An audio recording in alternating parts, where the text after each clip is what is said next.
आखिरी बात इस आजादी के बारे में और कह दूं। जब लॉर्ड माउंटबेटन इस देश को आजाद करने की बात कर रहा था तो इस देश के बहुत सारे ज्योतिषी थे, पुराने दस्तावेज मैंने बहुत इकट्ठे किए और उनको जब मैं देख रहा था तो 1945 से इस देश में बहुत सारे ज्योतिषियों ने भविष्यवाणी करना शुरू किया और सारे ज्योतिषी इस बात पर सहमत थे कि 15 अगस्त 1947 की रात को आजादी ना ली जाए, वो दिन अच्छा नहीं है। उनके अपने कुछ कैलकुलेशंस होंगे, ज्योतिष का शास्त्र है, ज्योतिष का विज्ञान है इस देश में और बहुत विकसित विज्ञान है, मैं मानता हूं उसको। और इस देश के उस जमाने के सारे बड़े ज्योतिष शास्त्री कह रहे थे कि 15 अगस्त 1947 की रात को आजादी मत लीजिए। पंडित नेहरू से मना किया था, सरदार पटेल से मना किया था, लेकिन ये सत्ता के मोह में इतने अंधे थे कि जो कुछ अंग्रेज कह रहे हैं वो ही मानो। और उस जमाने में एक फ्रांसीसी लेखक था, उसका नाम था डोमिनिक लापियरे। उसने लॉर्ड माउंटबेटन से एक इंटरव्यू लिया। डोमिनिक लापियरे ने कई किताबें लिखी, उसमें एक किताब है फ्रीडम एट मिडनाइट और ऐसी ही उसकी एक दूसरी किताब है the division of India and Lord Mountbatten. उसी दूसरी किताब में उसने लॉर्ड माउंटबेटन से जो इंटरव्यू लिया है वो छापा और वो मैंने जब पढ़ा तो मेरा खून खौल गया। डोमिनिक लापियरे ने सवाल किया लॉर्ड माउंटबेटन से कि आप हिंदुस्तान को 15 अगस्त 1947 की रात के 12 बजे आजाद क्यों करना चाहते हो? ये काम तो दिन में करने के, आजादी लेने और देने के काम तो दिन में होते हैं, रात के 12 बजे तो दुनिया में सबसे ज्यादा कुकर्म होते हैं, आप ये क्यों करना चाहते हो? तो लॉर्ड माउंटबेटन का जवाब जानते हैं क्या था?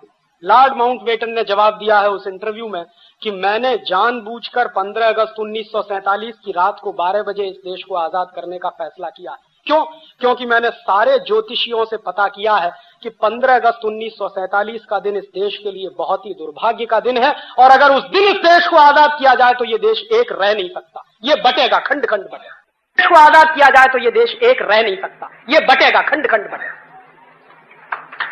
तो इसलिए मैंने इस देश को 15 अगस्त 1947 की रात को ही 12 बजे आजाद करने का फैसला किया है, क्योंकि सारे बड़े ज्योतिषी ये कह रहे हैं कि ये देश खंड खंड टूटेगा, एक नहीं रहेगा अगर इस दिन इस देश को आजादी मिले। एक बात, और दूसरी बात उससे भी ज्यादा महत्वपूर्ण उसने कही। उसने कहा कि 15 अगस्त 1945 अंग्रेजों के लिए विश्व विजय का दिवस है। क्यों? क्योंकि 15 अगस्त 1945 को जापान की आर्मी ने अंग्रेजों के सामने सरेंडर किया था। क्यों किया था? जापान के ऊपर 2 एटम बम गिराए थे 6 अगस्त और 9 अगस्त को, हिरोशिमा और नागासाकी। उसके बाद जापान ने सरेंडर कर दिया था सेकेंड वर्ल्ड वॉर में, और वो सरेंडर जो हुआ था वो इंग्लैंड की आर्मी के सामने हुआ था। तो लॉर्ड माउंटबेटन ने कहा कि 15 अगस्त 1945 को जापान के सैनिकों ने हमारे सामने सरेंडर किया है, वो हमारा विश्व विजय का दिवस है, इसलिए हम 15 अगस्त 1947 को ही आजाद करेंगे। और इस बात को पंडित नेहरू जानते थे, सरदार पटेल भी जानते थे, बहुत लोग जानते थे कि 15 अगस्त 1947 की रात को 12 बजे आजादी लेना इस देश के ज्योतिष शास्त्र के सारे कानूनों के खिलाफ है। और बहुत सारे ज्योतिषियों ने यह भविष्यवाणी कर दी थी कि आप आजादी लोगे और 1-2 साल के बाद यह देश टूट जाएगा, और वो टूटा, पाकिस्तान अलग हुआ, वही हुआ।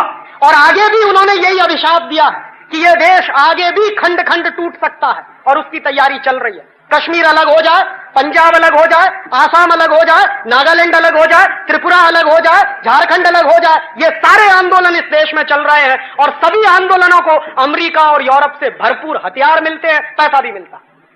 और मैं जानता हूं ऐसे लोगों को जो इस देश में करोड़ों करोड़ों रुपए का फॉरेन फंड आता है, करोड़ों करोड़ों रुपए की AK-47 राइफल आती है वाया पाकिस्तान या वाया चीन के बॉर्डर से, ये तिब्बत के इलाके में हमारे देश में घुसाई जाती है, और उन्हीं हथियारों से लेकर इसी देश के कुछ नौजवान जिनको